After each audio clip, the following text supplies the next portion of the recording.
Good morning. Today is the 15th, but I didn't share my 14th journal entry, so I'm going to do that now. I sent off an email to the officers and Elaine Bryant, the chief, and Department of Inspector General concerning the weapon of R&M. And I know that I am safe because as a victim, I'm allowed to go to any extent of the law in order to free myself. So there's nothing wrong with speaking out against the government. And that's what I've done. Because they should not be using this illegal weapon against the people. And then I shared it on Instagram, and I shared it on Twitter. And then I sent a text to two people who hold the key to everything, Arvid and Patty, telling them to please take a look at my Instagram or Twitter account so that they can read the email as well. Asking for a peaceful, nonviolent resolution in the neighborhood. November 14th. The neighborhood knows things related to my capture, but wants to keep the secrets. That behavior is as discriminatory as the overt action of Patty Ryan.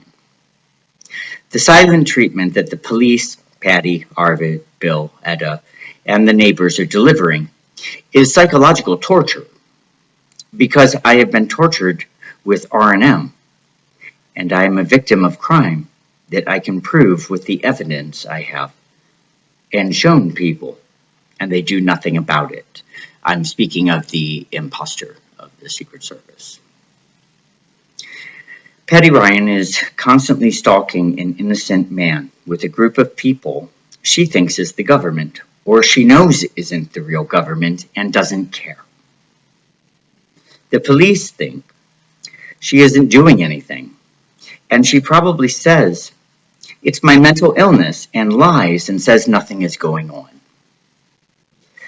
Why this group still continues to harass and stalk for years on end is truly incredible. Where did they get their funding?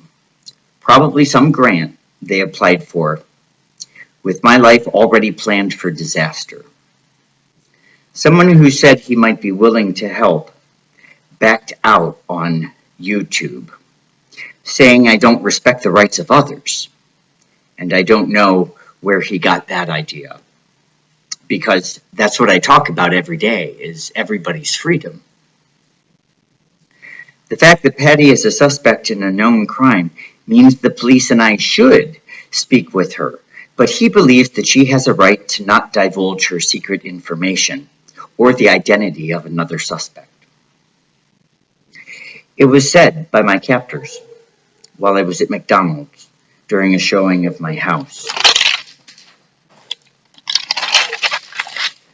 that Patty let it slip to police that having me live in an institution was the plan with the group that is stalking me.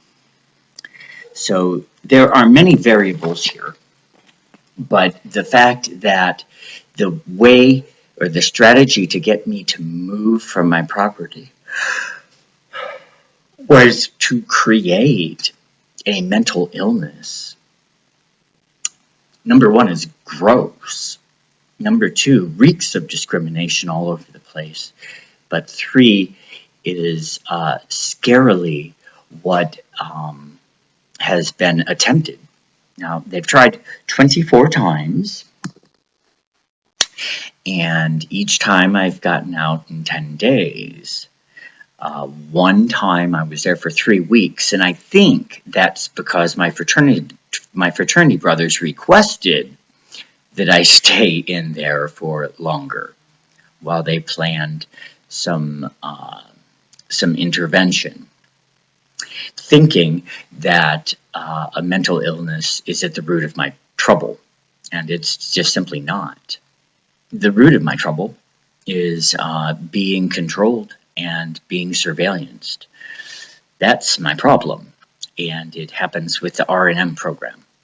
So Once you become a victim, you are a constant, you are a constant potential victim of entrapment, and that's really kind of gross.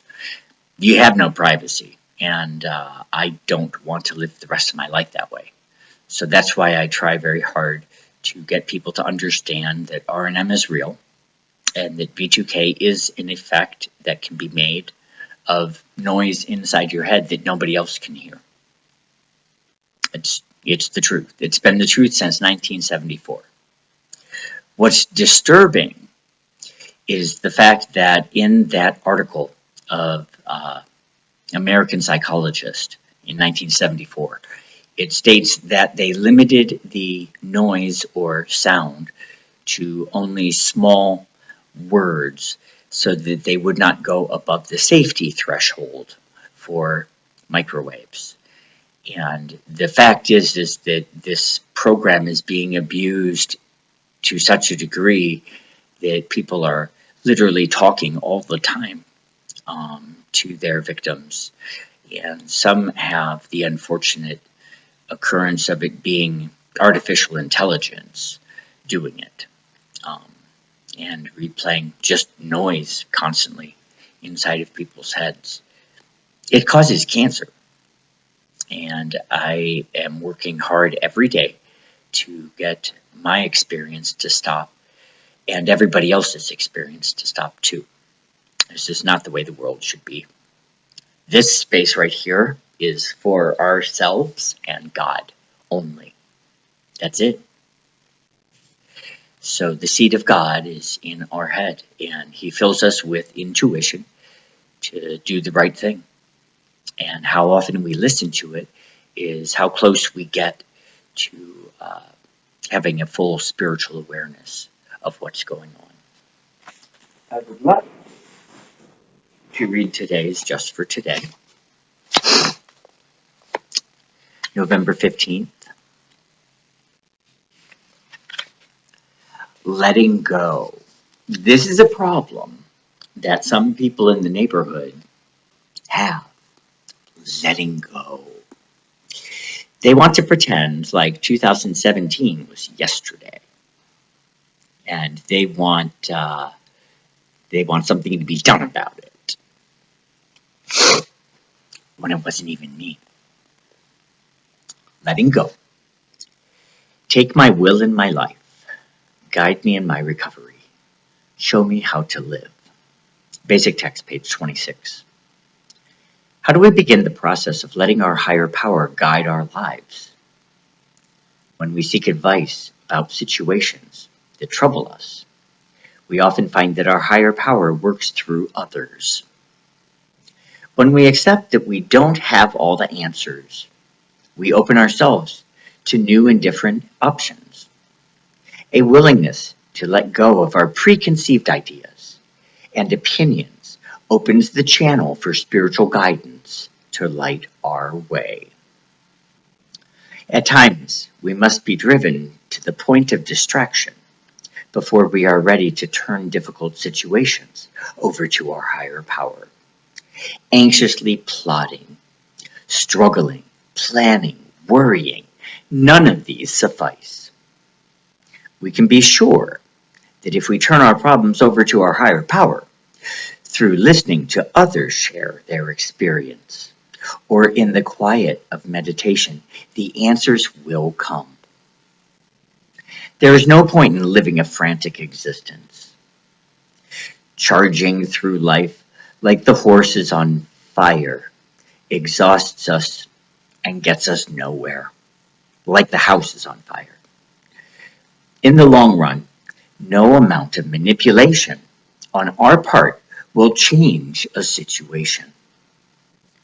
When we let go and allow ourselves access to a higher power, we will discover the best way to proceed. Rest assured, answers derived from a sound spiritual basis will be far superior to any answers we could concoct on our own.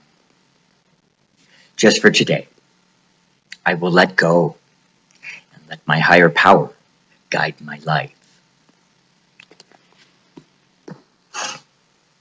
So, if you're a perp today, do yourself a favor. Get out of denial that you're addicted to using the program and just have a quiet moment with yourself and see what answers come. Because only that way will you do the right thing, which will make an opportunity for the right thing after that to happen. So the world is in your hands, and you have the ability to make heaven on earth today. And with that, I will pray. Have a good day.